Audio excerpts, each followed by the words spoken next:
বাঁকে বিহারী মন্দির হল ভারতের উত্তরপ্রদেশের মথুরা জেলার বৃন্দাবন শহরে অবস্থিত একটি হিন্দু মন্দির। মন্দিরটি বাঁকে বিহারী উদ্দেশ্যে উৎসর্গ করে বানানো হয়েছে, যাকে রাধারানী ও ভগবান শ্রীকৃষ্ণের মিলিত রূপ হিসেবে মনে করা হয়।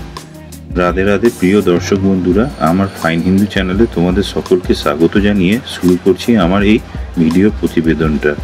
আজ আমরা বৃন্দাবনের যে মন্দিরটি ঘুরে দেখব সেটি হলো শ্রী শ্রী বাঁকে বিহারীজির মন্দির।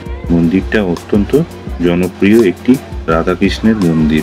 বাঁকে বিহারীজি মূলত বৃন্দাবনের নিধিবনে পুজো করা হতো।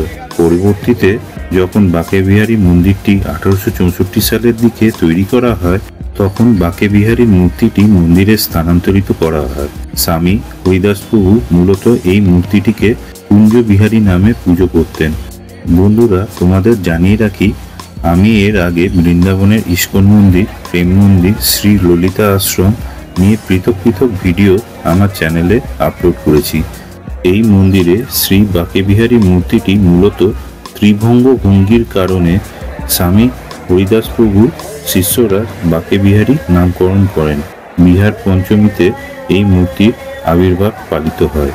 শ্রী বাঁকে বিহারী মন্দিরে বাঁকে বিহারীকে ছোট্ট শিশুরূপে পুজো করা হয়, তাই ভোরে কোনো আরতি করা হয় না এবং মন্দির প্রাঙ্গণের কোথাও কোনো ঘণ্টা ঝুলিয়ে রাখা হয় না, কারণ এটি বাঁকে বিহারীর জন্য ঝামেলা তৈরি করতে পারে। শুধুমাত্র কৃষ্ণ জন্মাষ্টমী উপলক্ষে ভোরবেলায় মঙ্গল আরতি করা হয়।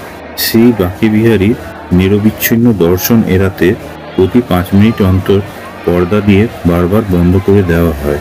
তা না হলে জনপ্রিয় বিশ্বাস অনুসারে যদি দর্শনে বাধা না দেওয়া হয়, তাহলে সেই বাঁকে বিহারীজি ভক্তদের সাথে তাদের বাড়িতে চলে যেতে পারেন এবং তার ফলে এই মন্দির খালি রেখে যেতে পারেন। সারা বছরে মাত্র একবারই বাঁকে বিহারীজি শারদ পূর্ণিমা উপলক্ষে বাঁশি হাতে ধরে থাকেন এবং শ্রাবণ মাসে মাত্র একবার শ্রী বাঁকে বিহারীকে দোলনায় বসানো হয়।